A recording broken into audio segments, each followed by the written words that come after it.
The gentle hum of jet engines filled the first-class cabin as Flight 247 cruised at 35,000 feet. 11-year-old Alex Thompson sat quietly in his plush leather seat, trying to make himself comfortable for the long flight ahead. He was used to flying alone by now. His father's busy schedule as a business executive meant Alex often traveled between his parents' homes in New York and Los Angeles. The cabin lights had been dimmed for the evening flight, and most passengers were settling in with their blankets and entertainment systems. Alex felt a slight chill from the air conditioning and noticed his pillow wasn't quite supportive enough for his neck. Being the well-mannered young man his parents had raised him to be, he waited patiently for the flight attendant to finish serving drinks to the couple across the aisle. As flight attendant Rebecca Wilson approached his row, Alex gave her a polite smile. "Excuse me, ma'am," he said softly, careful not to disturb the sleeping passenger next to him. "Could I please have another pillow?" Wilson's friendly demeanor suddenly shifted as she looked down at Alex. Her eyes narrowed and her lips pressed into a thin line. "This is first class," she said curtly, her voice dripping with suspicion. "Where are your parents?" "I think you need to return to your proper seat in economy." Alex blinked in surprise but remained composed. He reached for the ticket in his seat pocket, something his father had taught him to always keep handy. "I have my ticket right here, ma'am. Seat 2D. I'm traveling alone." Wilson snatched the ticket from his hands, examining it with obvious skepticism. The other passengers nearby began to take notice of the interaction, several of them frowning at her behavior. Mr. Chen, a kind-faced businessman in the window seat next to Alex, stopped reading his magazine to observe the situation. "This must be a mistake," Wilson muttered, her face flushing red. "There's no way you could have a first-class ticket." "It's not a mistake," Alex replied calmly, though his heart was racing. "My father booked it for me. Could I please just have another pillow?" What happened next seemed to unfold in slow motion. Wilson's face contorted with anger, and before anyone could react, she raised her hand and slapped Alex across the face. The sharp sound echoed through the quiet cabin, followed by collective gasps from nearby passengers. "Don't you dare talk back to me," Wilson hissed, but her words were immediately drowned out by the reactions of those around her. Mr. Chen jumped to his feet. "What do you think you're doing?" he shouted, placing a protective hand on Alex's shoulder. "You just assaulted a child." A woman across the aisle had already pulled out her phone and was recording. "I got everything on video," she announced firmly. "This is absolutely unacceptable." Alex sat frozen in his seat, his cheek stinging and eyes welling with tears he refused to let fall. His father had taught him to handle difficult situations with dignity, but this was unlike anything he'd experienced before. Other passengers began calling out for the lead flight attendant, their voices filled with concern and outrage. A doctor seated 2 rows ahead came forward to check on Alex, while several more passengers pulled out their phones to document the incident. The lead flight attendant, Mrs. Rivera, rushed forward from the galley, quickly assessing the situation. "What's going on here?" she demanded, her experienced eyes taking in the scene. Alex holding his reddened cheek, Wilson standing rigid with anger, and the numerous passengers now on their feet in protest. "She hit him," came voices from multiple directions. "She slapped a child." Mrs. Rivera's face turned grave. "Wilson, go to the back galley immediately," she ordered before turning to Alex with genuine concern. "Sweetheart, are you all right? Let me see your face." As Wilson stormed off, muttering under her breath about teaching respect, Mrs. Rivera knelt beside Alex's seat. Her gentle examination of his cheek was interrupted by Mr. Chen, who was now showing her his boarding pass. "This young man has every right to be here," he stated firmly. "I've been sitting next to him since takeoff, and he's been nothing but well-behaved. What that flight attendant did was completely unprovoked and absolutely disgraceful." The luxury of first class had transformed into a scene of tension and disbelief, with Alex at the center of it all. As Mrs. Rivera began documenting the incident and collecting witness statements, Alex reached for his phone in the seat pocket. With slightly trembling fingers, he opened his contacts and found the number he needed to call. Little did anyone on that flight know that this incident was about to become much bigger than a simple case of airline misconduct. As Alex pressed the call button, he wasn't just calling his father, he was calling the majority owner and CEO of Atlantic Airways, the very airline they were flying on. The atmosphere in first class was electric with tension. Mrs. Rivera had just finished taking photos of Alex's reddened cheek when a flight attendant from economy class rushed forward with an ice pack. The other passengers weren't just angry anymore, they were mobilizing to help. "I'm a lawyer," said a woman in a navy business suit, moving to sit in the empty seat across from Alex. "I want you to know that what just happened is completely unacceptable, and you have rights in this situation." She pulled out her business card and handed it to Mrs. Rivera. "I'll be happy to provide a witness statement." Mr. Chen was still sitting protectively next to Alex, having refused to return to his magazine. "You're being very brave," he told the young boy quietly. "My son is about your age, and I can't imagine how I feel if someone treated him this way." The video evidence was already spreading through the cabin. A college student a few rows back had captured everything in perfect clarity on her phone. "I've got the whole thing," she assured Mrs. Rivera. "From the moment he asked for the pillow until, well, everything. The timestamp's clear too." In the back galley, Wilson was having her own crisis. Another flight attendant had just informed her that several passengers had contacted the airline's customer service through the in-flight Wi-Fi. The reality of what she'd done was starting to sink in, but instead of showing remorse, she was desperately trying to justify her actions. "He was being disrespectful," she insisted to her colleague, though her voice wavered. "These kids nowadays think they can go wherever they want, say whatever they want." "Rebecca," her colleague interrupted sharply, "I've worked this route for 7 years. That boy is a regular passenger. He always flies first class, and he's always perfectly behaved." Back in the cabin, Alex was finally on the phone with his father. He spoke softly, but the nearby passengers could see his composure finally starting to crack. "Dad," his voice trembled slightly. "Something happened." "No, I'm okay, but can you talk to Mrs. Rivera?" Mrs. Rivera took the phone, and the color drained from her face as she listened to the voice on the other end. "Yes, Mr. Thompson, sir. Yes, I understand completely. Of course, sir.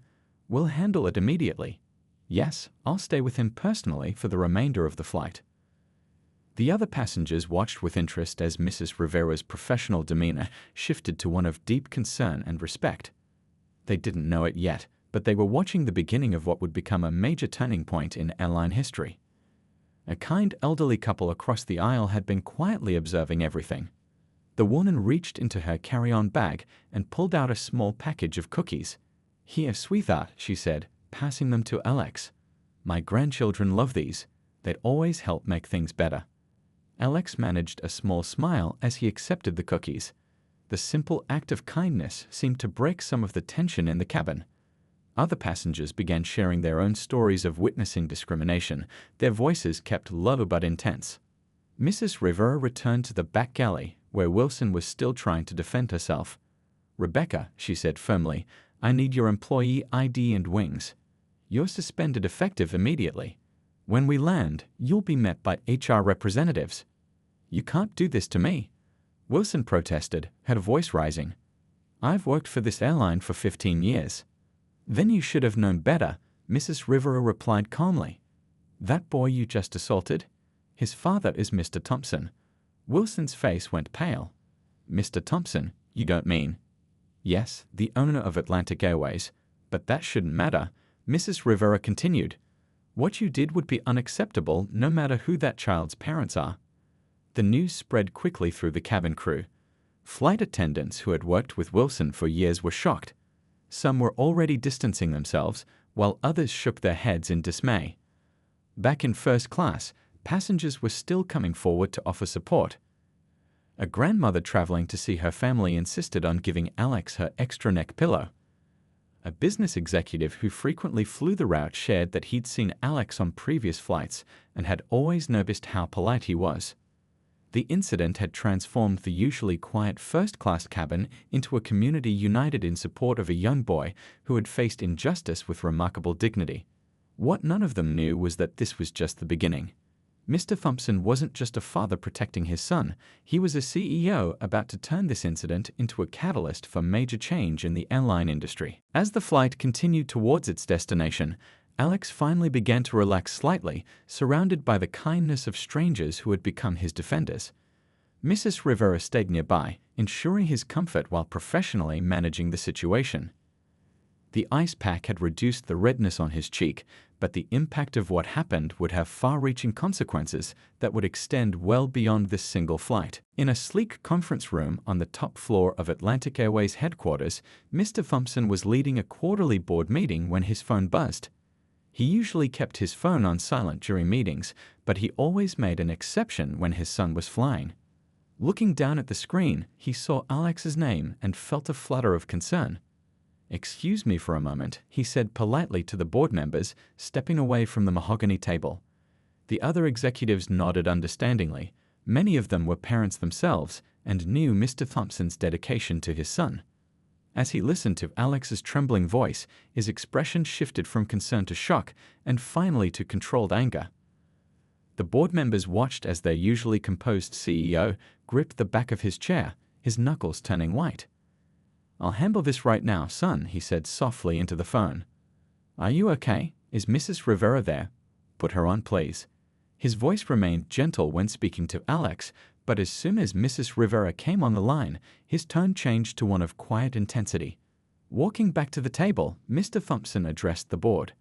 "I apologize, but we need to end this meeting early. There's been an incident on Flight 247 involving my son and one of our flight attendants." He pressed the intercom button. "Linda, please get me the head of HR and our legal team immediately. Tell them to meet me in my office." One of the board members, an older gentleman who had known Mr. Thompson for years, spoke up. "Is Alex all right?" "A flight attendant slapped him," Mr. Thompson replied, his voice tight with controlled emotion, "because she didn't believe he belonged in first class." The room fell silent. Everyone present understood the implications, not just as airline executives, but as human beings. They had all witnessed Mr. Thompson's dedication to building an airline that prided itself on exceptional service and inclusivity. Within minutes, his office became a hub of urgent activity. The head of HR, a seasoned professional named Ms. Baker, arrived first, already pulling up Wilson's employee file on her tablet.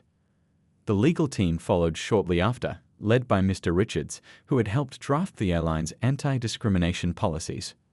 "What we have here," Mr. Thompson began, pacing near his floor-to-ceiling windows, "is not just an assault on my son. It's a fundamental failure of our values as a company."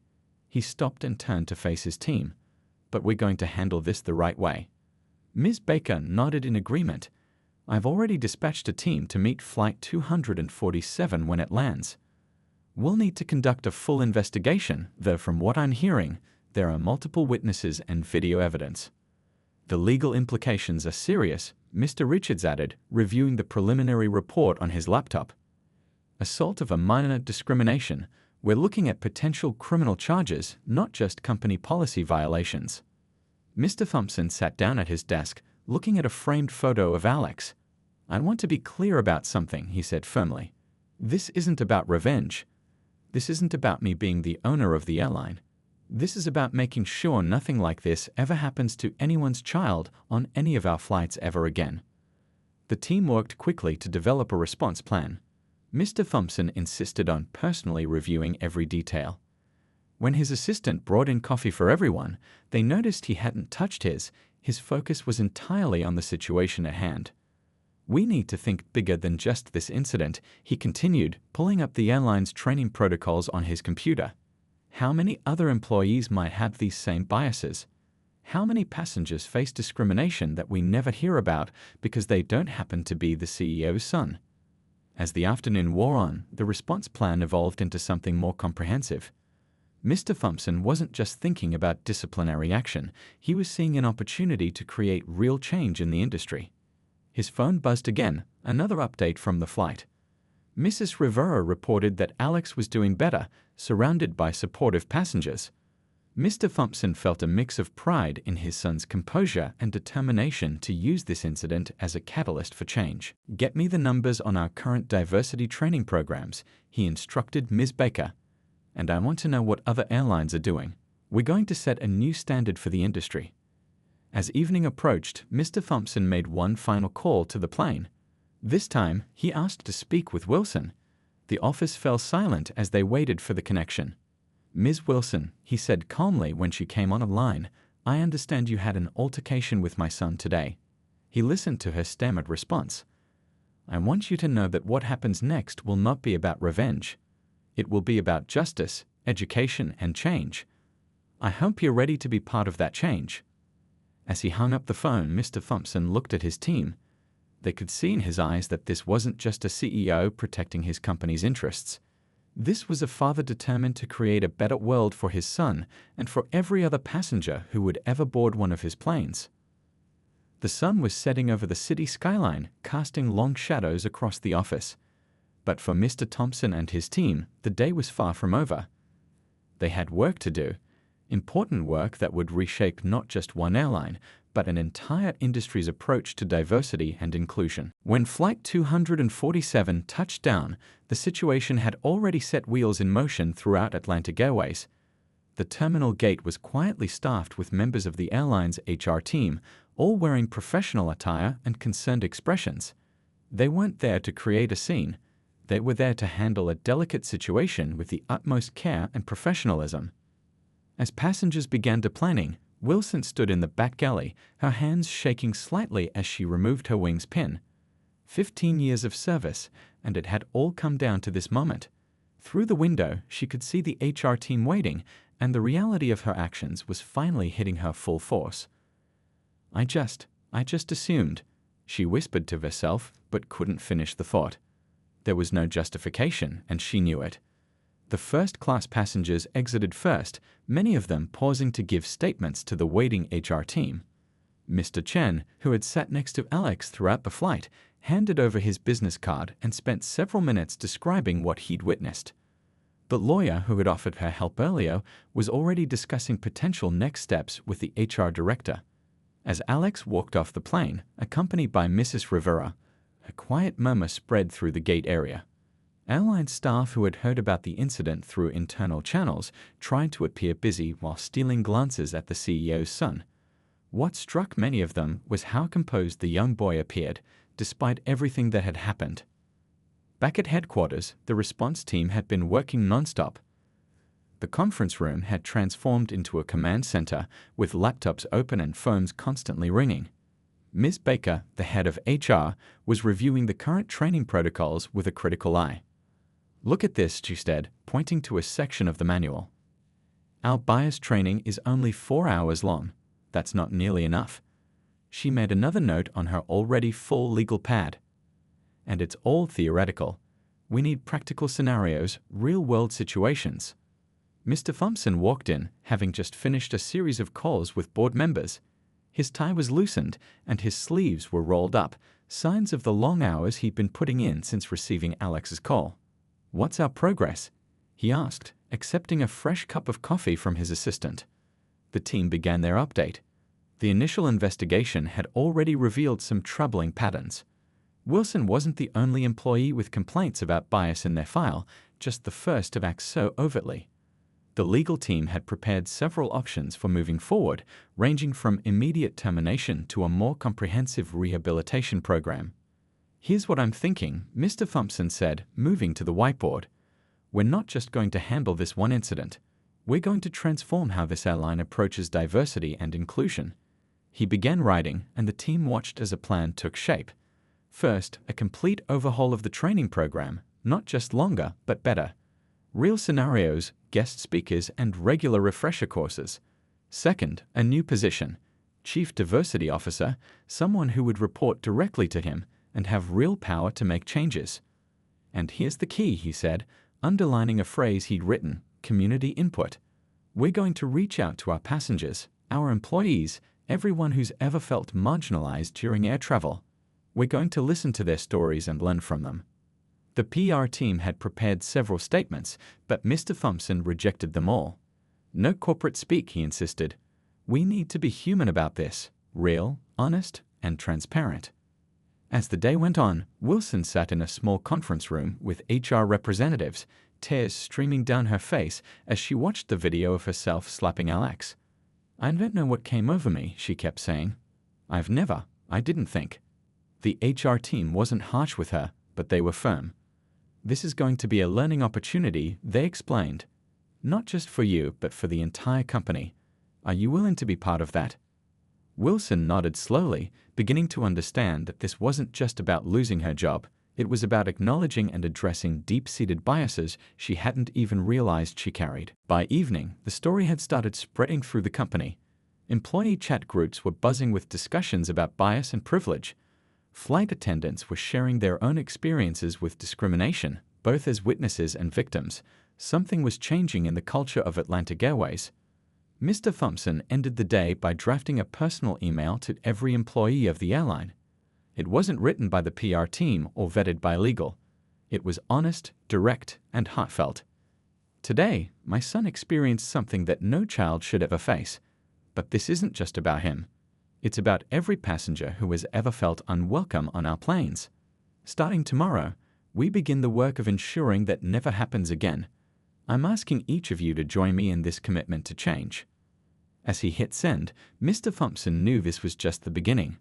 The real work, the hard work of changing hearts and minds, was still ahead. But for the first time since receiving that phone call from Flight 247, he felt hopeful. Sometimes it took a crisis to create an opportunity for real change. The video spread like wildfire across social media. By midnight, what had started as a few passenger recordings had turned into a nationwide conversation. The clips showed everything: the polite request for a pillow, the unwarranted suspicion, and the shocking moment when Wilson's hand struck Alex's face. News channels picked up the story by morning. "Discrimination at 35,000 feet," read one headline. Another asked, "When will air travel be safe for everyone?" The morning shows were already booking interviews with aviation experts and civil rights advocates. In a small coffee shop near the airport, two off-duty pilots watched the coverage on the wall-mounted TV.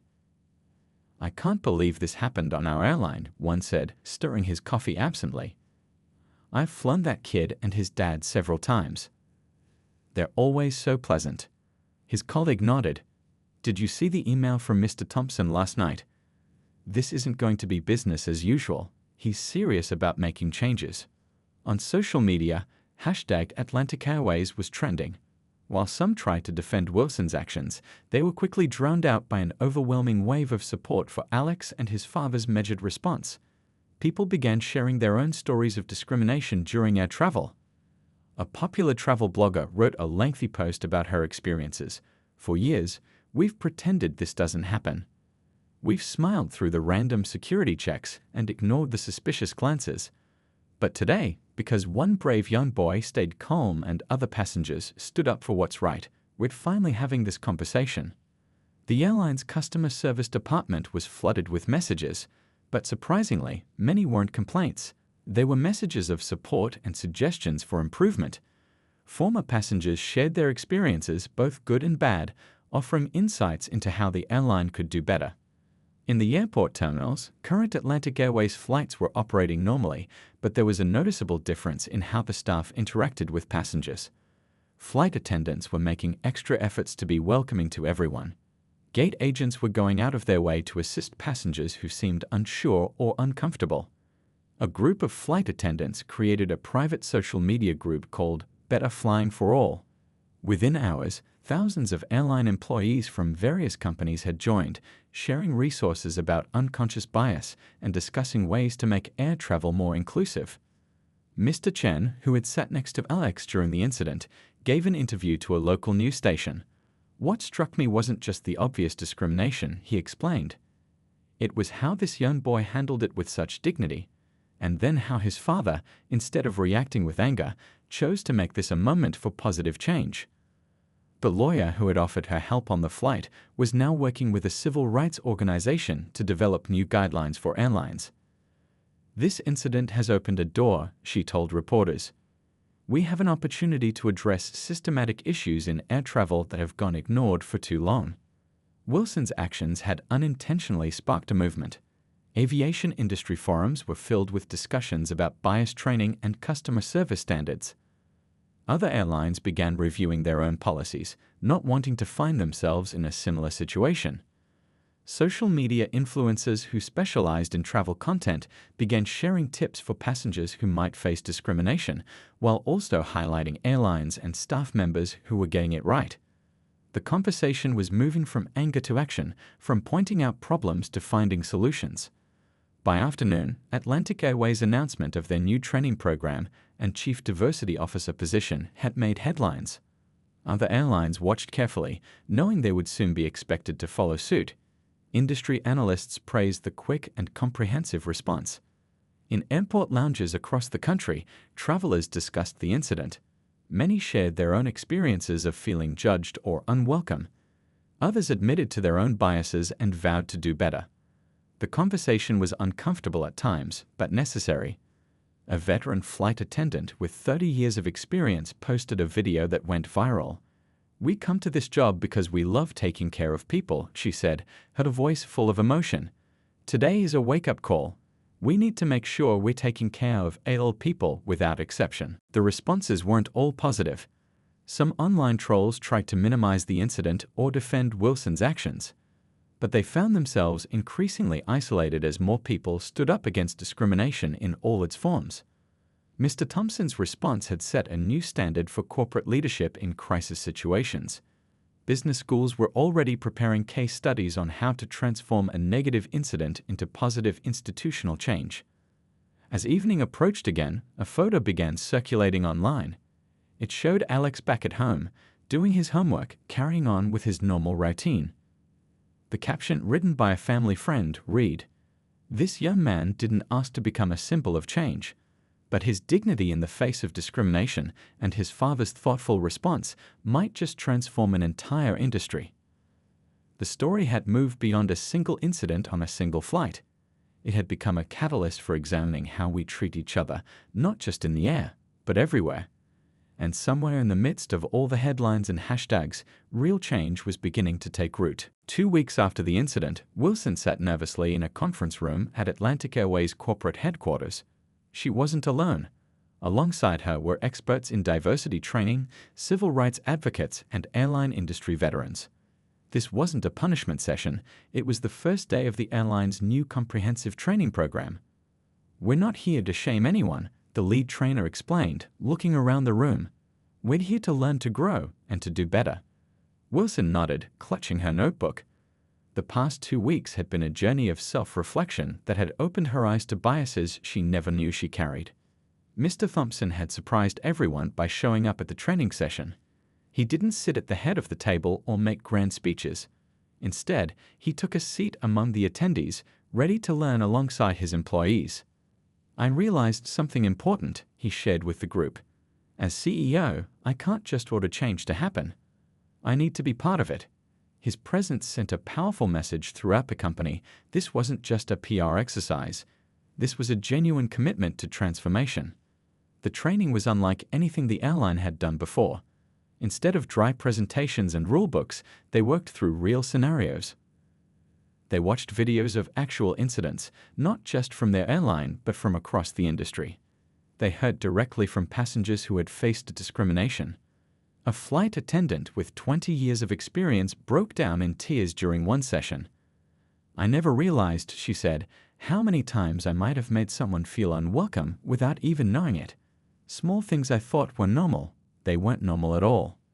Wilson's journey became an unexpected part of the training curriculum, not as a villain, but as someone willing to confront her mistakes and work to change. "I thought I was just doing my job," she explained to her colleagues. "But I was bringing assumptions and prejudices to work with me every day." The new training program wasn't just about preventing discrimination, it was about creating a truly welcoming environment. Flight crews learned about cultural sensitivity, about recognizing and challenging their own biases, about the difference between enforcement and harassment. Mr. Thompson worked closely with the newly appointed Chief Diversity Officer to implement changes throughout the company.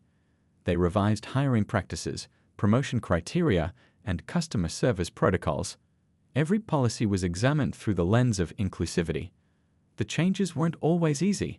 Some longtime employees resisted, claiming things were being blown out of proportion. But as success stories began to emerge, even the skeptics started to come around. A month into the new program, A passenger wrote to thank a flight attendant who had gone out of her way to make her elderly mother, who didn't speak English, feel comfortable. The flight attendant had been part of the first training group. Wilson's suspension ended after she completed the full training program and demonstrated genuine change.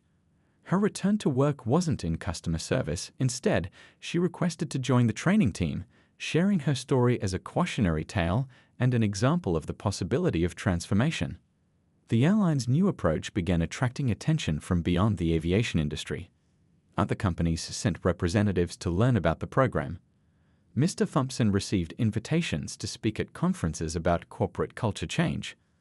But perhaps the most meaningful moment came when Alex visited the training center. He didn't come to condemn or criticize. Instead, he shared his perspective on that day and his hopes for the future.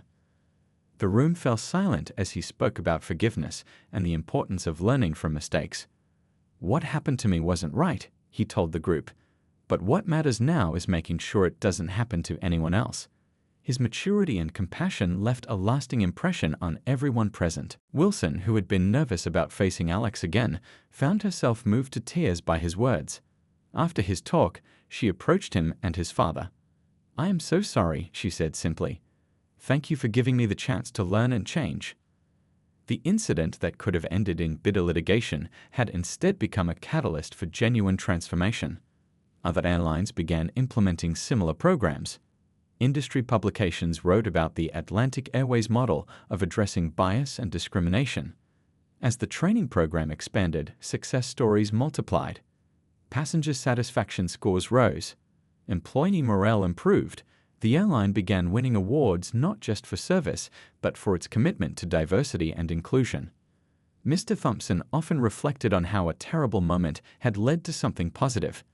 Sometimes, he told his board of directors, "Our worst mistakes can lead us to our best improvements if we're willing to learn from them." The story of what happened on Flight 247 became part of Atlantic Airways' training manual, not as a scandal to be buried, but as a turning point to be remembered. It stood as proof that real change was possible, even in an industry as large and complex as commercial aviation. And somewhere in the process, an airline had discovered that doing the right thing wasn't just good ethics, it was good business too. 1 year after the incident on Flight 247, the aviation industry had changed in ways few could have predicted. What started as a single moment of discrimination had sparked a movement that transformed how airlines approached customer service and corporate culture. On a bright morning at Atlantic Airways headquarters, Mr. Thompson stood in the newly created Training and Innovation Center. The walls were lined with photos and stories, not just of corporate successes, but of real people whose lives had been touched by the airline's new approach to inclusion. "When my son was slapped that day," he told a group of new employees, "I had two choices. I could react with anger, or I could channel that energy into creating real change. Today, I want to show you what that change looks like." The center had become a hub for industry-leading training programs. Airlines from around the world sent their staff to learn about the Atlantic Airways way. The comprehensive approach to diversity and inclusion had set a new standard for the entire industry. Alex, now 12, had found his own way to make a difference. With his father's support, he started a youth program called Flying Together, which helped young people from all backgrounds learn about careers in aviation. The program had already inspired hundreds of kids who never thought they'd have a place in the airline industry. "I remember feeling scared that day," Alex told a group of students visiting the training center. "But now I know that sometimes the scariest moments can lead to the biggest changes." The students, many from underserved communities, listened intently as he shared his story. Wilson had become an unexpected advocate for change. Her journey from that terrible moment to becoming a key member of the training team resonated with employees who struggled to confront their own biases. "If I can change," she would tell them, "anyone can." The airline's commitment to transformation went far beyond training programs. They had revamped their hiring practices, created mentorship programs, and established partnerships with organizations working for social justice. The results were visible throughout the company, from the diversity of their flight crews to the inclusive atmosphere in their terminals. Mr. Chen, the businessman who had sat next to Alex during the incident, had become a regular speaker at airline industry events. "What I witnessed that day was terrible," he would say. "But what I've seen since then gives me hope. Real change is possible when people commit to doing better." The impact reached beyond the airline industry. Other companies began studying Atlantic Airways' approach to handling crisis and creating institutional change. Business schools used their story as a case study in effective leadership and corporate responsibility. The lawyer who had offered her help on the flight now ran a nonprofit focused on promoting equality in transportation. "What happened on Flight 247 opened our eyes," she explained in a conference keynote. "But it's what happened afterward that really made history." One day, a young flight attendant approached Mr. Thompson after a training session. "I was scared to pursue this career," she admitted. "I'd heard so many stories about discrimination in the industry. But your airline showed me that things can be different." The changes weren't just visible in company policies and training manuals. They could be felt in the small, everyday interactions. Flight attendants learned to greet each passenger with genuine warmth. Gate agents were trained to recognize and address signs of discomfort or anxiety. The entire travel experience had become more human. Atlantic Airways passenger satisfaction scores reached record highs. But more importantly, they were receiving letters and messages from people who felt truly welcome in the skies for the first time. Each story reinforced the importance of their ongoing commitment to change. Mr. Thompson kept a photo on his desk, not of corporate awards or recognition, but of Alex speaking to a group of young aviation enthusiasts. "That's what success looks like," he would tell visitors. "Not just changing policies, but changing lives." The incident that could have torn the company apart had instead brought people together. Employees spoke proudly about working for an airline that stood for something more than just profits.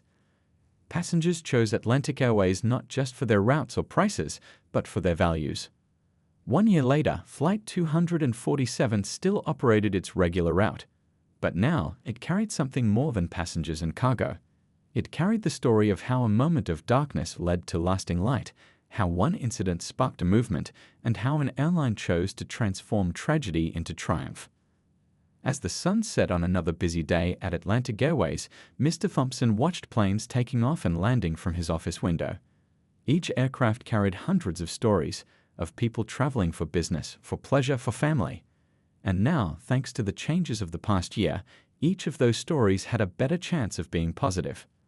Sometimes, he thought, watching another plane lift into the evening sky, the most important journeys aren't the ones that take us from place to place, but the ones that take us from who we were to who we can become.